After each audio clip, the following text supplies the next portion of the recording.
नागौर से सांसद चुने जाने के बाद हनुमान बेनीवाल को इंडिया गठबंधन की बैठक में नहीं बुलाने पर हनुमान बेनीवाल ने खुलकर नाराजगी जताई थी। इसके बाद यह कयास लगाए जाने लगे थे कि हनुमान बेनीवाल इंडिया गठबंधन छोड़कर एनडीए गठबंधन में जा सकते हैं। लेकिन आज हनुमान बेनीवाल ने इंडिया गठबंधन छोड़ने के कयासों पर पूर्ण विराम लगा दिया। आज मीडिया से बातचीत करते हुए हनुमान बेनीवाल ने कहा कि आरएलपी इंडिया गठबंधन के साथ ही रहेगी। उन्होंने कहा कि कांग्रेस के राष्ट्रीय अध्यक्ष मल्लिकार्जुन खड़गे ने गलती मानी है और कहा कि हमसे चूक हुई है। उन्हें बैठक में नहीं बुलाना वे भूल गए थे, लेकिन अब दोबारा ऐसी गलती नहीं होगी। और क्या कुछ कहा हनुमान बेनीवाल ने, आप भी सुनिए। मैं इंडिया अलायंस का विरोध नहीं कर रहा हूँ, लेकिन मैं रिचपाल और ज्योति की तरह नहीं हूँ कि बिना बुलाए घुस जाए सीबीआई के डर से, ईडी के डर से। मेरे में दम है।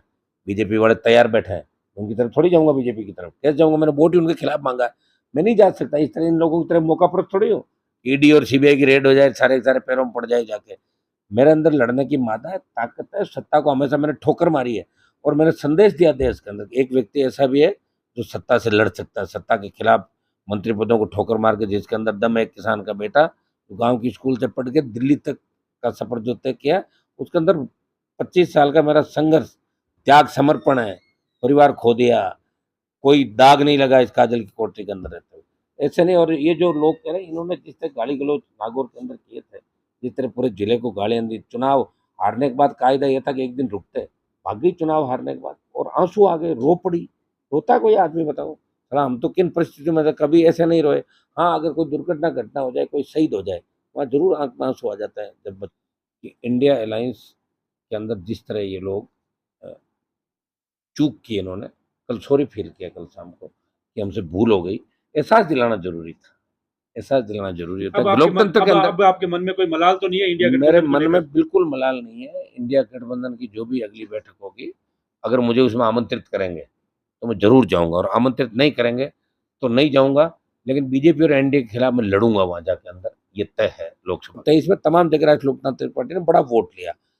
मैं भारतीय, देखिए, जनता ने जो जनादेश मुझे दिया, जनता ने वो ये दिया है कि एनडीए के खिलाफ, बीजेपी के खिलाफ मुझे लड़ाई लड़नी है। वो लड़ाई में लड़ूंगा। लेकिन मुझे ये शिकायत है कि इंडिया अलायंस की बैठकों में कांग्रेस पार्टी के नेताओं के कहने पे जानबूझ के मुझे अपमानित किया। लेकिन हनुमान बेनीवाल इन चीजों की परवाह नहीं करता। वो अकेला ही चला था, आगे भी हिम्मत रखता है, ताकत है मेरे अंदर। पूरी फौज खड़ी है मेरे साथ राजस्थान की। हर विकेट विपरीत परिस्थितियों में लड़ा, और मुझे सौभाग्य इस बात का मिला कि अपनी पार्टी बना के मैं लड़ा हूँ राजस्थान में। बड़े बड़े धुरंधर मैंने देखे कि दूसरों को पोस्टर लगा घूम रहे। जो बड़े बड़े नेता बयान दे रहे हैं ना कांग्रेस बीजेपी के, इनको पूछो कि खुद निर्दलीय अलग पार्टी बना के 5-5 हजार वोट नहीं है इनकी कॉन्स्टिट्यूंसी के अंदर।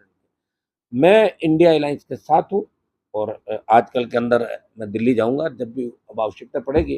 कल शाम को इन लोगों ने सॉरी फील भी किया कि भाई चूक हो गई हम लोगों से। लेकिन सुनने में तो ये भी आ रहा है कि आपको एनडीए ने आपसे संपर्क किया है।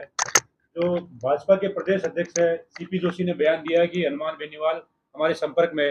भाजपा के एक बड़े नेता ने और बयान दिया कि हनुमान बेनीवाल हमारे संपर्क में है। तो क्या वास्तव में संभव है कि एनडीए में जा सकते हो? वो इस सीपी जोशी ने ये बयान दिया होगा कि संपर्क में थे जब मैं एनडीए में था। अब तो सीपी जोशी से बात हुई पता नहीं कितना समय हो गया लंबा मेरा। एनडीए छोड़ने के बाद काहे को संपर्क में रहूंगा? और मुझे सत्ता में रहने का शौक होता तो किसानों के लिए ठोकर मारी सत्ता को। अग्निवीर मेरा मुद्दा है, इसको लेके जैसे ही शुरुआत होगी लोकसभा के अंदर, मजबूती से अग्निवीर खत्म कराने के लिए प्रयास करेंगे, जोरदार ढंग से। घेरेंगे, बॉर्डर जाम करना होगा तो करेंगे, प्रयास करेंगे। मेरे प्रयास जारी रहेंगे। मैं कोई, देखिए, इस तरह का नेता नहीं हूँ। मन के अंदर जो बात होती है लोकतांत्रिक व्यवस्था में, उसको कहना भी जरूरी है। कांग्रेस के नेता सिर्फ एक चीज में लगे हुए सारे सारे कि मैंने जीता दिया, मैंने जीता दिया। कहाँ से जीता दिया तुमने? तुम खुद तो नहीं जीते। और इतना दम होता लड़ते सारे सारे। मना किसने किया था? सिर्फ इसलिए कि भाई आरएलपी को हम कैसे मारे। और ये हमेशा रहा है कि बड़े दल कांग्रेस और बीजेपी हमेशा छोटे दलों को मारने का प्रयास समय समय पर करते रहे। कहीं नहीं कर पाए तो दल आगे बढ़ गए। लेकिन मैं आपको विश्वास दिलाता हूँ, राजस्थान के अंदर जो मैंने थर्ड फ्रंट की शुरुआत करी है, ये आगे तक जाएगी। और एनडीए और मोदी के यहाँ से किसी तरह का हमारा न तो कोई बुलावा है और न कोई लगाव है, और न मैं उनके साथ जाऊंगा। ये मैं पहले ही कह चुका, पहले ही दिन। जो बयान बीजेपी के नेता दे रहे हैं वो गलत बयान दे रहे, भ्रामक बयान दे रहे।